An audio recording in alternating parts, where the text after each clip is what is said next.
اللہ وبرکاتہ۔ نماز کا وہ طریقہ جو نبی اکرم صلی اللہ علیہ وآلہ وسلم کی سنت سے ثابت ہے۔ بخاری کی حدیث ہے، پیغمبر صلی اللہ علیہ وسلم نے فرمایا، صلو کما رأیتمونی اصلی، تم نماز ایسے پڑھو جیسے تم نے مجھے پڑھتے ہوئے دیکھا ہے۔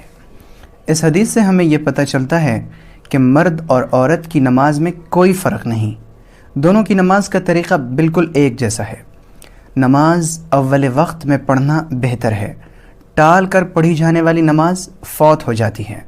اللہ سبحانہ و تعالی سورہ نساء میں فرماتا ہے، ان الصلاۃ کانت علی المؤمنین کتابا موقوتا، بے شک نماز ایمان والوں پر مقررہ وقتوں میں فرض ہے۔ نماز پڑھنے کے لیے وضو شرط ہے۔ نمازی کے لیے اپنے سطر کو یعنی اپنی شرمگاہ کو نماز کے دوران ڈھانپ کر پڑھنا تمام مسلمانوں پر واجب ہے۔ مرد کا سطر یعنی وہ حصہ جسے چھپایا جانا واجب ہے، مرد کا ناف سے گھٹنوں تک ہے۔ پیغمبر صلی اللہ علیہ وسلم نے فرمایا، کوئی شخص کپڑے میں اس طرح نماز نہ پڑھے کہ اس کے کندھے ننگے ہوں، جبکہ عورت کا سطر بالوں سے لے کر پورا جسم ہے، سوائے اس کے چہرے کے اور دونوں ہتھیلیوں کے۔ اب کسی صاف جگہ قبلے کی طرف رخ کر کے کھڑے ہو جائیں اور نماز کی نیت کریں، لیکن یہ واضح رہے کہ نیت کا تعلق دل سے ہے، اور نیت کا زبان سے ادا کرنا رسول اکرم صلی اللہ علیہ وآلہ وسلم کی سنت اور صحابہ کرام رضوان اللہ علیہم اجمعین کے عمل سے ثابت نہیں۔ اب جب آپ نے نیت کر لی تو سیدھے کھڑے ہو جائیں، اپنے پیروں کو نہ زیادہ قریب کریں نہ زیادہ دور۔ پوری نماز میں ہماری نظریں ہمارے سامنے سجدے کی جگہ پر ہونی چاہیے۔ صرف تشہد میں ہماری نظریں کلمے کی انگلی پر یعنی شہادت کی انگلی پر ہوگی۔ تکبیر اولی اللہ اکبر کہتے ہوئے اپنے ہاتھوں کو کندھوں تک اٹھائے اور رکعت باندھنے کے لیے دائیں ہاتھ کو بائیں ہاتھ کے اوپر رکھیں۔ صحیح بخاری کی حدیث میں حضرت عبداللہ ابن عمر رضی اللہ عنہ فرماتے ہیں کہ میں نے نبی اکرم صلی اللہ علیہ وآلہ وسلم کو دیکھا کہ آپ نے نماز کی پہلی تکبیر کہی اور اپنے ہاتھوں کو کندھوں تک اٹھایا۔ یہ کچھ اور صحیح طریقے ہیں جو سنت سے ثابت ہیں کہ آپ اس طرح بھی ہاتھ باندھ سکتے ہیں۔ ہاتھ باندھنے کے بعد اپنے ہونٹوں کو آہستہ سے ہلاتے ہوئے ثنا پڑھیں، سبحانک اللہم وبحمدک وتبارک اسمک وتعالی جدک ولا الہ غیرک۔ اور بھی دعائیں جو سنت سے ثابت ہیں یہاں پر پڑھی جا سکتی ہیں۔ اس کے بعد تعوذ یعنی اعوذ باللہ من الشیطان الرجیم اور تسمیہ یعنی بسم اللہ الرحمن الرحیم پڑھیں۔ تعوذ صرف نماز کی پہلی رکعت کے شروعات میں سورہ فاتحہ سے پہلے پڑھی جائے گی، باقی رکعتیں تسمیہ یعنی بسم اللہ الرحمن الرحیم کے ساتھ شروع ہوگی۔ صحیح بخاری کی حدیث ہے، پیغمبر صلی اللہ علیہ وسلم نے فرمایا کہ جو شخص سورہ فاتحہ نہ پڑھے اس کی نماز نہیں ہوتی۔ اس کے بعد بسم اللہ الرحمن الرحیم پڑھیں اور قرآن سے کوئی بھی سورت یا آیتیں پڑھ سکتے ہیں۔ شرط یہ ہے کہ کم از کم آیتیں 3 ہوں، ہم آیتیں دہرا بھی سکتے ہیں۔ اب تکبیر یعنی اللہ اکبر کہتے ہوئے اپنے ہاتھوں کو کندھوں تک اٹھائیں اور رکوع میں جھک جائیں۔ اپنی نظریں اب بھی سامنے سجدے کی جگہ پر رکھیں، کم از کم 3 مرتبہ سبحان ربی العظیم یا زیادہ سے زیادہ طاق عدد میں پڑھ سکتے ہیں۔ اس کے بعد رکوع میں مسنون دعائیں بھی پڑھ سکتے ہیں۔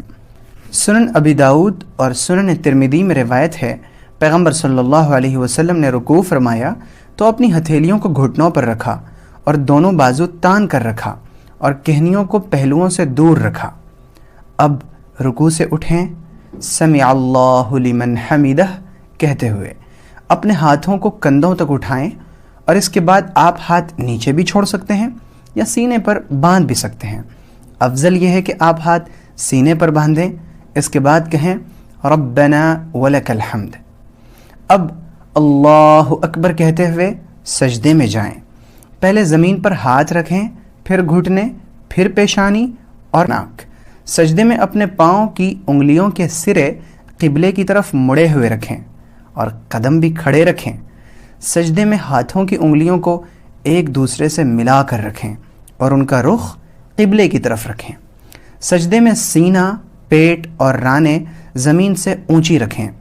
پیغمبر صلی اللہ علیہ وسلم فرماتے ہیں کہ مجھے حکم دیا گیا ہے کہ میں 7 ہڈیوں پر سجدہ کروں: پیشانی، ناک، دونوں ہاتھ، دونوں گھٹنے اور دونوں قدموں کے پنجوں پر۔ عورتوں اور مردوں کے سجدے کا طریقہ بھی ایک ہی ہے۔ ہر کسی کو چاہیے کہ وہ سجدے میں ان 7 اعضاء کو خوب اچھی طرح مکمل طور پر زمین پر ٹکا کر رکھے اور اطمینان سے سجدہ کرے۔ سجدے میں سبحان ربی الاعلی کم از کم 3 مرتبہ اور زیادہ سے زیادہ طاق عدد یعنی جو اوڈ نمبرز ہیں ان میں پڑھ سکتے ہیں۔ اس کے بعد سجدے میں اور بھی دعائیں مانگی جا سکتی ہیں۔ افضل ہے کہ دعا سنت سے ثابت ہو۔ پیغمبر صلی اللہ علیہ وسلم نے فرمایا، بندہ اپنے رب سے سب سے زیادہ قریب سجدے کی حالت میں ہوتا ہے، لہٰذا تم لوگ سجدے میں زیادہ سے زیادہ دعا کیا کرو۔ پھر اللہ اکبر کہتے ہوئے اٹھیں اور اپنے دائیں پیر کو زمین پر کھڑا کریں اور بائیں پیر کو زمین پر آڑا لٹا کر اس پر بیٹھ جائیں، اور پھر رب اغفر لی 3 مرتبہ کہیں۔ 2 سجدوں کے درمیان اور بھی دعائیں مانگی جا سکتی ہیں، جیسے اللہم اغفر لی ورحمنی واہدنی واجبرنی وعافنی وارزقنی وارفعنی۔ اس کے بعد اللہ اکبر کہتے ہوئے دوسری بار سجدے میں جائیں، کم از کم 3 مرتبہ سبحان ربی الاعلی یا طاق عدد میں پڑھ سکتے ہیں، جیسے 5 مرتبہ، 7 مرتبہ یا 9 مرتبہ۔ اس کے بعد سجدے میں اور بھی دعائیں مانگ سکتے ہیں جو دعائیں سنت سے ثابت ہوں۔ پھر اللہ اکبر کہتے ہوئے کھڑے ہو جائیں اور اپنے ہاتھ باندھ لیں۔ پھر بسم اللہ الرحمن الرحیم کہہ کر سورہ فاتحہ پڑھیں۔ اس کے بعد قرآن میں سے کوئی بھی سورت یا آیتیں پڑھ سکتے ہیں، کم از کم آیتیں 3 ہوں، ہم آیتوں کو دہرا بھی سکتے ہیں۔ اس کے بعد اللہ اکبر کہتے ہوئے اپنے ہاتھوں کو کندھوں تک اٹھائیں اور پھر رکوع میں چلے جائیں۔ سبحان ربی العظیم کم از کم 3 مرتبہ یا طاق عدد میں جتنی بار چاہیں پڑھ سکتے ہیں۔ پھر رکوع سے اٹھیں، سمع اللہ لمن حمدہ کہتے ہوئے اپنے ہاتھوں کو کندھوں تک اٹھائیں۔ اس کے بعد آپ ہاتھ نیچے بھی چھوڑ سکتے ہیں یا سینے پر باندھ بھی سکتے ہیں۔ افضل یہ ہے کہ آپ ہاتھ سینے پر باندھ دیں۔ اس کے بعد کہیں ربنا ولک الحمد۔ اب اللہ اکبر کہتے ہوئے سجدے میں چلے جائیں۔ پہلے زمین پر اپنے ہاتھ رکھیں، پھر گھٹنے، پھر پیشانی اور پھر ناک۔ سبحان ربی الاعلی کم از کم 3 مرتبہ اور زیادہ سے زیادہ طاق عدد میں جتنی بار چاہیں پڑھ سکتے ہیں۔ سجدے میں ہم اس کے بعد اور بھی دعائیں مانگ سکتے ہیں۔ اب آپ اللہ اکبر کہتے ہوئے بیٹھ جائیں، اپنا دایاں پیر زمین پر کھڑا کریں اور بائیں پیر کو زمین پر آڑا بچھا کر اس پر بیٹھ جائیں۔ ہاتھوں کو رانوں پر رکھیں اور پھر رب اغفر لی کم از کم 3 مرتبہ کہیں، یا 2 سجدوں کے درمیان اور بھی مسنون دعائیں پڑھ سکتے ہیں۔ آپ اپنی ایڑیوں پر بھی بیٹھ سکتے ہیں، مگر پیر کے انگلیوں کا رخ قبلے کی طرف ہونا چاہیے۔ پھر اسی طرح اللہ اکبر کہتے ہوئے دوسری بار سجدے میں جائیں اور سبحان ربی الاعلی کم از کم 3 مرتبہ پڑھیں۔ اس کے بعد سجدے میں اور بھی دعائیں مانگی جا سکتی ہیں۔ پھر اللہ اکبر کہتے ہوئے سجدے سے اٹھیں اور تشہد میں بیٹھ جائیں۔ اپنے ہاتھوں کو اپنی رانوں پر رکھیں۔ اگر ہم اپنے کسی مجبوری کی وجہ سے ایسے نہیں بیٹھ سکتے جیسے سنت سے ثابت ہے، تو ہم اپنی سہولت کے اعتبار سے جیسے مرضی ہو تشہد میں بیٹھ سکتے ہیں، کیونکہ جب انسان کے پاس مجبوری ہوتی ہے تو احکام ساقط ہو جاتے ہیں۔ تشہد میں شروع سے لے کر آخر تک اپنی شہادت کی انگلی اٹھائے رکھیں، اور یہ چیز صحیح احادیث سے ثابت ہے۔ سیدنا عبداللہ ابن عمر رضی اللہ عنہ سے روایت ہے کہ پیغمبر صلی اللہ علیہ وآلہ وسلم دوسری رکعت کے بعد دوسرے سجدے سے اٹھ کر بایاں پاؤں بچھا کر بیٹھتے اور دایاں پاؤں کھڑا رکھتے۔ تشہد میں انگلی اٹھانا پیغمبر صلی اللہ علیہ وآلہ وسلم کی بڑی بابرکت اور عظمت والی سنت ہے۔ تشہد میں انگلی اٹھانے کے 3 طریقے سنت سے ثابت ہیں۔ سب سے پہلا طریقہ سیدنا عبداللہ ابن عمر رضی اللہ عنہ روایت کرتے ہیں کہ پیغمبر صلی اللہ علیہ وسلم جب نماز کے قاعدے میں بیٹھتے تو اپنے دونوں ہاتھ اپنے رانوں پر رکھتے اور اپنے ہاتھ کی تمام انگلیاں بند کر لیتے اور اپنی داہنی انگلی جو انگوٹھے کے نزدیک ہے یعنی شہادت کی انگلی اسے اٹھا لیتے اور اس کے ساتھ دعا مانگتے اور بایاں ہاتھ گھٹنے سے اوپر یعنی بائیں ران پر بچھا لیتے۔ دوسرا طریقہ حضرت وائل ابن حجر رضی اللہ عنہ فرماتے ہیں کہ پیغمبر صلی اللہ علیہ وسلم دوسرے سجدے سے اٹھ کر قاعدے میں بیٹھتے، دونوں انگلیوں کو بند کرتے، انگوٹھے اور درمیان کی انگلی سے حلقہ بناتے اور کلمے کی انگلی اٹھایا کرتے تھے۔ تیسرا طریقہ کلمے کی انگلی کو ہلکا سا ہلانا، یہ بھی سنت سے ثابت ہے۔ تشہد میں نظر کلمے کی انگلی پر ہوگی۔ سنن ابن ماجہ کی حدیث ہے، حضرت عبداللہ ابن زبیر رضی اللہ عنہ سے روایت ہے کہ پیغمبر صلی اللہ علیہ وسلم کی نگاہیں تشہد کی حالت میں اٹھی ہوئی انگلی پر ہوتی تھی۔ اس کے بعد التحیات پڑھیں، التحیات للہ والصلوات والطیبات، السلام علیک ایہا النبی ورحمۃ اللہ وبرکاتہ، السلام علینا وعلی عباد اللہ الصالحین، اشہد ان لا الہ الا اللہ واشہد ان محمدا عبدہ ورسولہ۔ اب آپ تیسری رکعت کے لیے کھڑے ہو جائیں۔ تیسری رکعت میں اللہ اکبر کہتے ہوئے اپنے ہاتھوں کو کندھوں تک اٹھا لیں، پھر ہاتھ باندھ لیں۔ پہلی اور دوسری رکعت جیسے پڑھی تھی اسی طرح تیسری اور چوتھی رکعت پڑھیں۔ تیسری اور چوتھی رکعت میں سورہ فاتحہ کے بعد کوئی بھی سورت یا آیت نہیں پڑھی جائے گی۔ پہلی اور تیسری رکعت کے شروع میں رفع الیدین کریں گے، یعنی اپنے ہاتھوں کو کندھوں تک اٹھا کر اللہ اکبر کہیں گے۔ نماز میں رفع الیدین 4 جگہ پیغمبر صلی اللہ علیہ وسلم سے ثابت ہے۔ پہلی جگہ شروع نماز میں یعنی تکبیر تحریمہ کے وقت، دوسری جگہ ہر رکوع سے پہلے، اور تیسری جگہ ہر رکوع کے بعد، اور چوتھی جگہ تیسری رکعت کے شروع میں۔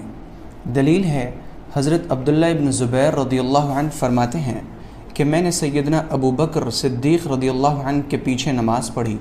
وہ نماز کے شروع میں اور ہر رکوع سے پہلے اور ہر رکوع کے بعد اور تیسری رکعت کے شروع میں اپنے دونوں ہاتھوں کو کندھوں تک اٹھاتے تھے اور فرماتے تھے کہ رسول اکرم صلی اللہ علیہ وآلہ وسلم بھی نماز میں ایسا ہی کیا کرتے تھے۔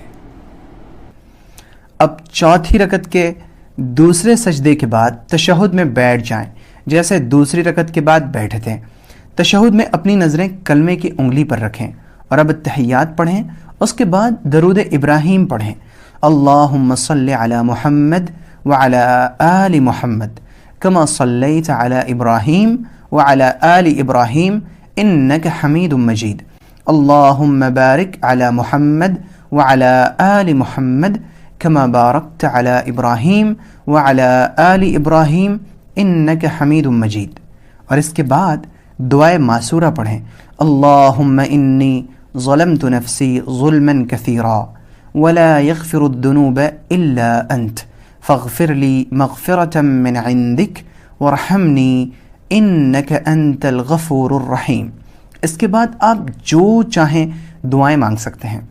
قرآن اور احادیث سے ثابت جو دعائیں ہیں انہیں پڑھنا افضل ہے۔ واضح رہے کہ تشہد میں انگلی التحیات سے لے کر سلام پھیرنے سے پہلے تک اٹھی ہوئی ہوں گی۔ آخری تشہد میں پڑھی جانے والی دعاؤں میں سے ایک دعا یہ بھی ہے، اللہم انی اعوذ بک من عذاب القبر ومن عذاب جہنم ومن فتنة المحیا والممات ومن شر فتنة المسیح الدجال۔ تشہد دعا کی قبولیت کے مقامات میں سے ایک مقام ہے۔ ہمیں چاہیے کہ ہم یہاں کثرت سے دعا کریں۔ اب سلام پھیرنے کے لیے اپنا سر دائیں طرف کریں، اتنا کہ پیچھے سے آپ کی ٹھڈی نظر آ جائے، اور آپ کہیں گے السلام علیکم ورحمۃ اللہ۔ پھر اپنا سر بائیں جانب پھیریں اور دوبارہ کہیں السلام علیکم ورحمۃ اللہ۔ اب ہماری نماز مکمل ہو چکی۔ سب سے اہم بات، نماز پڑھتے وقت ہمارا دل نماز میں ہونا چاہیے۔ نماز کے بعد کے اذکار میں نماز کے مکمل ہوتے ہی اللہ اکبر 1 مرتبہ، اور اس کے بعد استغفر اللہ استغفر اللہ استغفر اللہ 3 مرتبہ، اور اس کے بعد اللہم انت السلام ومنک السلام تبارکت یا ذا الجلال والاکرام، اور اس کے بعد مکمل آیت الکرسی پڑھیں، سبحان اللہ 33 مرتبہ، الحمدللہ 33 مرتبہ، اللہ اکبر 33 مرتبہ، اور لا الہ الا اللہ وحدہ لا شریک لہ لہ الملک ولہ الحمد وہو علی کل شیء قدیر 1 مرتبہ۔ اور اس کے بعد آپ کوئی بھی دعا مانگ سکتے ہیں۔ نماز کی وہ رکعتیں جو نبی اکرم صلی اللہ علیہ وآلہ وسلم سے ثابت ہیں وہ یہ ہیں۔ تو یہ تھا نماز پڑھنے کا سنت طریقہ۔